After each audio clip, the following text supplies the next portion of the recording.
We had to use techniques to attract and address our audience in order for them to want to be able to watch our film openings. Techniques such as using social media to interact with our audiences, or in our production practice making decisions with the casting, mise-en-scene, editing, etc. With YouTube, we used YouTube in the way as a distributor and our exhibitor at no cost, which is convenient for us as we are micro-budget film companies. And also indie companies use YouTube in this way as it does the job of a distributor and an exhibitor, but at no cost. It's also convenient because our audience can access our films much easier than having to go to a cinema or to a shop to buy the film. Instead, they can easily access it through the web and on YouTube. So here we've addressed our audience in how they can access our films.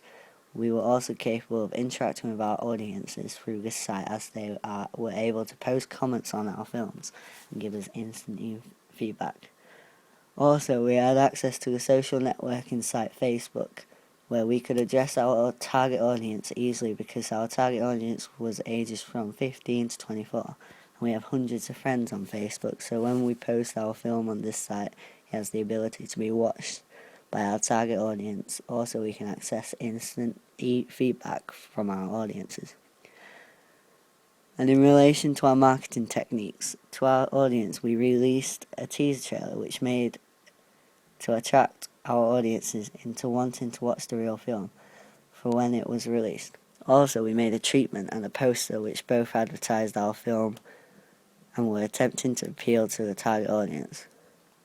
We also invited groups of teenagers from our school in to watch our rough cuts every time we completed one, so that we'd get face-to-face, instant feedback. Then from this we could make alterations that suit our target audiences, more so that they'll be interested in our film more. Also, from this we'd expect that our film opening would be then spread word of mouth around school social groups once some of them have watched our film opening online. Then from the start of our actual film opening, we've introduced Barthes' theory of narrative enigma by not revealing our killer straight away. Instead, we revealed the killer at the end of the opening, and by doing this we are pulling our audiences in to be attracted to watch the rest from the start, as they'd want to uncover who the killer is. Also, in relation to the cinematography we use to attract our audiences, we use camera shots such as point of view shots, and these help our audiences to understand how the character might be feeling, because in this way the camera shot puts the audience into the character's position.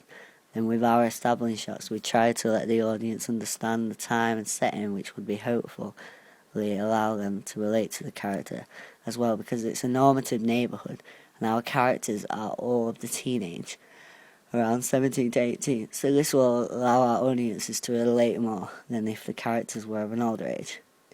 Furthermore, with the characters, we've chosen to use actors who age from 17 to 18 as the target audience is 15 to 24, so this allows us to be able to appeal to our target audience more as they are similar age, which helps them also to relate to the characters more, which is both addressing and attracting our target audience, but also our killer is an older age, which lets us address our secondary audience, which is ages from 24 to 34. And we've used mise-en-scene here, for example, with the black old boots that our killer is wearing, instead of the trainers that our jock character is wearing. This is also demonstrating Levi Strauss's binary opposites theory in a way, because the young boy is wearing trainers, whereas the old man is wearing boots. We also included a lot of gore in our meat chopping scene, with all the fake blood and the meat, so this would appeal to the audiences, as they are expecting blood and gore when they are watching a slasher film. Also, we've incorporated Laura Mulvey's theory on how the audience is generally male-focused when the camera is focused on the female body, because our scream queen was wearing skinny jeans which brought out her figure, and our camera lingered around the scream queen, as well as focusing on her face with close-up shots. Soundtrack. And with our soundtracks that we included in our film, we've chosen to stick with the commonly used instruments such as stringed instruments and long drawn-out notes, which slowly builds up tension for the audiences and then reaches a climax, which in our case was the violent scene, which then leaded on to the chopping up of the meat scene. And we chose to stay with these commonly used soundtrack themes because they've worked at attracting an audience for other slasher films. For example, the opening of John Carpenter's Halloween 1978, where it builds up tension in the title sequence in the opening. We looked at this for an influence and tried to do something similar, where we had the non-diegetic soundtrack slowly building up tension throughout the titles.